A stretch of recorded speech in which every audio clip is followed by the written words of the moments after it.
Regardez cette autre séquence, toujours à Sébastopol. Donc ils ont réussi à frapper très exactement à l'heure dite, à la seconde dite, et on va voir pourquoi, le bâtiment de la direction de la flotte de la mer Noire à Sébastopol, et un touriste était là, il assiste vraiment à la scène.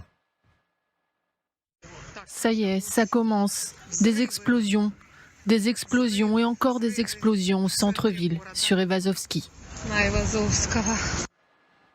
Voilà, là, Alors, d'abord, l'utilisation des armes qu'on leur a fournies. Armes de précision, on parlait tout à l'heure, Scalp, Storm Shadow, qui peuvent frapper de très loin et de façon extrêmement précise et qui passent à travers les dispositifs antiaériens. Donc, c'est déjà l'utilisation de ces armements-là. Et puis, vous avez raison, l'audace, parce que ça piétine un peu au sol, ça progresse, mais lentement au sol, donc on va frapper loin derrière. Et on va frapper de façon à faire mal. Et je le répète, la Crimée, c'est un objectif essentiel pour les Russes, mais pour les Ukrainiens également. Et bien sûr, la flotte de la mer Noire, qui est un paradoxe, la flotte de la mer Noire ne peut quasiment plus sortir de son port. Elle est bloquée à cause de l'audace, justement, des Ukrainiens. regardez d'abord ces images satellites où on voit là très précisément à quel point le Storm Shadow ou le Scalp, comme vous disiez, il y a toujours la possibilité que ce soit l'une ou l'autre de ces armes, ont frappé très exactement. C'est ce bâtiment qui est ici. Ouais. Et on imagine, beaucoup de militaires le disent, que le renseignement humain a pu compter. C'est-à-dire il faut savoir aussi quel est le bon moment pour frapper. Voilà, exactement. Pour l'heure, le lieu, bon, il est identifié, il n'y a pas de problème. Pour l'heure, le moment où il faut le frapper, il faut un renseignement humain. Mais de même qu'il y a des infiltrations russes en Ukraine, il y a beaucoup d'infiltrations ukrainiennes en Russie et en Crimée. Alors la Crimée, c'est plus facile parce que c'était connu par beaucoup d'Ukrainiens. En Russie, est-ce que ça se fait avec des opposants russes ou pas? C'est la grande question. Mais il y a aussi beaucoup de frappes qui se font dans la profondeur. Et on sait que sur le territoire même de la Crimée, il y a des habitants russes, et il y a aussi évidemment beaucoup d'habitants qui pensent à la libération de leur territoire, donc qui sont ukrainiens. Il y a à l'intérieur, on l'avait vu dès les premières frappes, je ne sais pas si vous vous souvenez, il y avait des drones au départ, on pensait que c'était le drone en fait qui venait de Crimée, et qui était donc animé par des gens à l'intérieur de la Crimée, donc des Ukrainiens qui travaillaient au profit de la Crimée, de l'Ukraine. C'est un très grand événement. D'abord, en termes de symbole, le Sébastopol. Tous les Russes connaissent Sébastopol. Il y a plein de localités dont on parle qui sont franchement très obscures, même à l'oreille d'un Russe. Mais Sébastopol, pour eux, c'est une perle historique de l'Empire. Ça remonte à Catherine II et autres. Oui, puis il faut se souvenir qu'à l'époque où la Crimée faisait intégralement partie, n'avait pas été encore envahie par la Russie, le port de Sébastopol faisait l'objet d'un accord avec l'Ukraine pour que la flotte russe puisse rester, c'était un accord sur le long terme d'ailleurs, puisse rester à Sébastopol. Donc c'est vraiment un symbole extrêmement important. Au passage, la France a une histoire en Crimée. Il faut s'en souvenir, sous le Second Empire, la France est allée avec les Britanniques combattre là-bas et ensuite, à la fin de la Première Guerre mondiale, il y avait des bataillons français à Kherson, en Crimée, etc. Donc on a une histoire aussi sur ce territoire. Ici, Vladimir Poutine a souvent paradé avec la flotte. Pour lui, c'est très important. Il y a deux parades importantes de la flotte pour Poutine. C'est au nord, Saint-Pétersbourg, et à l'autre extrême, là, à Sébastopol, où souvent il a présidé aux parades. Alors ça, c'est quelque chose qui me frappe toujours. Parce que la flotte russe, on en fait des parades, des trucs extraordinaires, mais elle n'a jamais gagné une bataille. Elle a même commencé, la révolution a commencé en Russie en 1905 par une défaite magistrale contre la flotte japonaise. Mais il y a un mystère pour moi. La flotte russe est toujours présentée comme quelque chose d'extraordinaire. Aujourd'hui, quand même, autre paradoxe, dans la mer Noire, l'Ukraine, sans bateau, qui n'a plus de bateaux, enfin elle a des petits bateaux, mais plus des grands, est capable d'interdire la mer Noire à la flotte russe. Quand même extraordinaire. Et ce soir, on franchit un pas supplémentaire parce qu'on découvre que non seulement il y a l'audace de cette attaque, il y a le choix de la cible, etc., mais il y avait le but très précis, c'est ce que dit Boudanov, le patron du renseignement militaire ukrainien, de tuer un certain nombre de très hauts responsables russes qui se trouvaient dans le bâtiment au moment M. Alors, il y a une incertitude encore sur la liste exacte des noms. Il y aurait 9 morts, parmi eux le colonel général Romanchuk et le lieutenant général Tsekov qui Le premier avait un rôle de commandant en chef à Zaporizhzhia, donc ça n'est pas indifférent. Si l'un ou l'autre et quelques-uns de ces hommes ont été tués, c'est plus là qu'un symbole. Ça aura quelque chose d'effectif. Ah oui, non, c'est vraiment des frappes ciblées, comme on dit, et on revient à ce que vous disiez à propos du renseignement humain qui a pu dire, ça y est, ils rentrent, ils sont dans le bâtiment, c'est bon, avec le délai nécessaire pour que le missile arrive, mais ce sont des frappes vraiment qui cherchent à casser le système hiérarchique dans l'armée russe. L'effet ici sur une armée, est-ce que ça sert à désorganiser utilement? Ah oui, il est certain que plus vous tapez les têtes, plus ça va désorganiser le système. Le système est très hiérarchique, très pyramidal.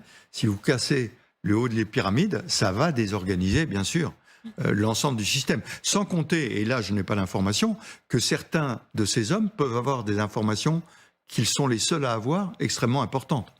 Il y a souvent eu sur ce sujet des hésitations. C'était frappant dans les débats sur ces plateaux, ceux qui l'assument en disant voilà c'est la guerre, etc.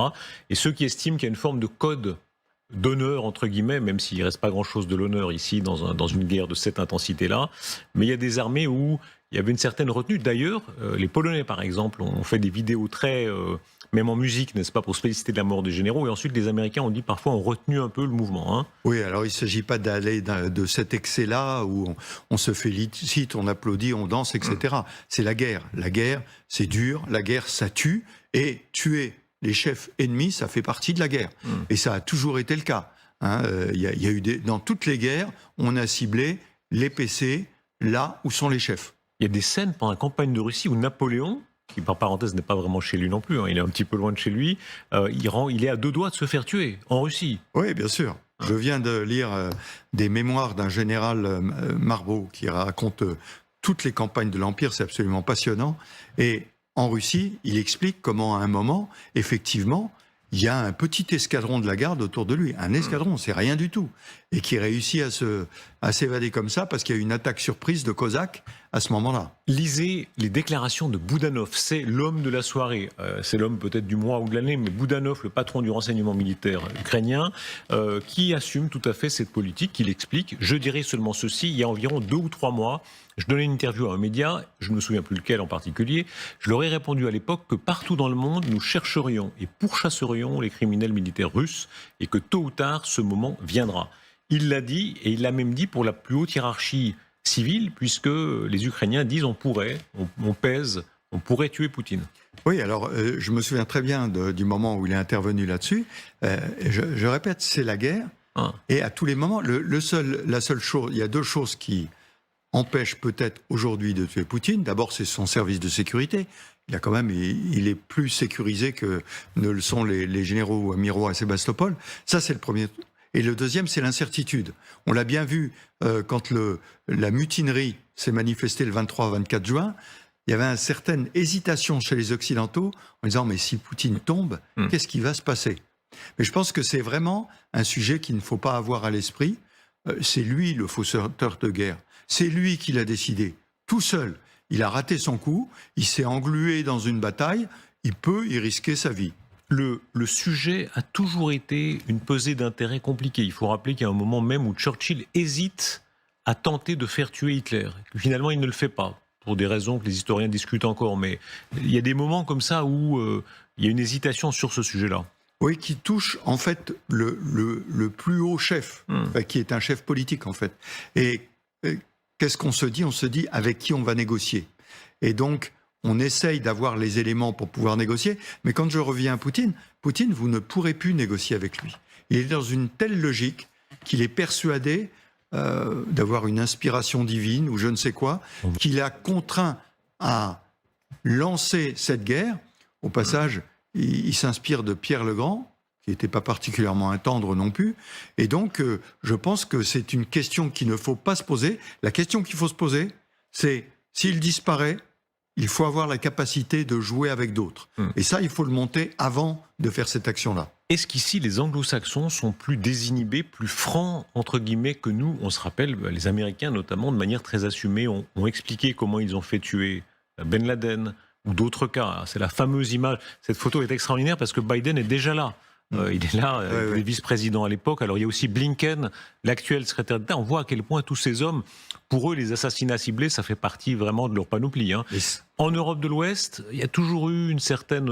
on a tué pas mal de djihadistes en Irak ou en Syrie. Ouais. Ça n'a jamais été comme ça assumé. Pas non, mais tuer à ce niveau-là, il faut avoir des moyens absolument considérables en renseignement, en frappe, etc. Les Américains les ont. Nous, on n'est pas du tout dans la même capacité. Donc, on comprend que eux se posent cette question en permanence. On a le renseignement. Comment est-ce qu'on fait ? On le fait pas. Nous, on peut avoir le renseignement. Les moyens, c'est moins sûr. La manière change quand même, parce qu'après les attentats de 2015, par exemple, il y a un certain nombre de djihadistes qui ont été tués. Hein, et puis, la France n'en fait pas une grande publicité. Oui. Le procureur Molins disait une grande différence. Hein. Les Anglais, la justice anglaise collabore sans problème, elle donne les noms, les lieux, etc. La justice française, c'est un peu plus compliqué. Oui, non, vous avez raison, on fait les frappes, mais on n'en fait pas trop de publicité. On va frapper, on neutralise, comme on dit, mais on n'en parle pas trop, oui. Oui, parenthèse historique, puisqu'on parlait de Biden, c'est lui aussi qui a donné l'ordre. Là, on voit l'expérience du personnage, n'est-ce pas ? Al-Zawahiri, c'était à l'époque un drone rasoir. C'est ce fameux drone, il y avait 6 lames. Il était sur son balcon à Kaboul. Autre grand patron. Là, c'est la réunion de préparation où Biden organise un peu la... voilà, là aussi, ça sert visiblement. Oui, alors là, dans ce cadre-là, et on parle toujours de l'âge de M. Biden, mais là, il a une expérience fantastique dans ces domaines-là. Il sait comment on fait, comment on pèse, les moyens qu'il a, etc. Donc vous avez raison, il est sûrement désinhibé beaucoup plus que d'autres qui n'ont jamais eu à le faire. On dit que Barack Obama, il y a une scène qui est rapportée par beaucoup, un témoin proche qui dit c'était un dîner à la Maison Blanche, le fameux dîner des correspondants, je crois, où on blague, n'est-ce pas, avant ou après, il signait les ordres pour que les assassinats par drone soient opérés. Pour eux, c'est un moyen de guerre important. Oui, c'est un moyen de guerre, mais encore une fois, je répète, ils ont les moyens de pouvoir le faire. Je pense que si on y était sur la ligne de front, j'allais dire, à être vraiment en train de combattre et qu'on ait les moyens, on ferait la même chose.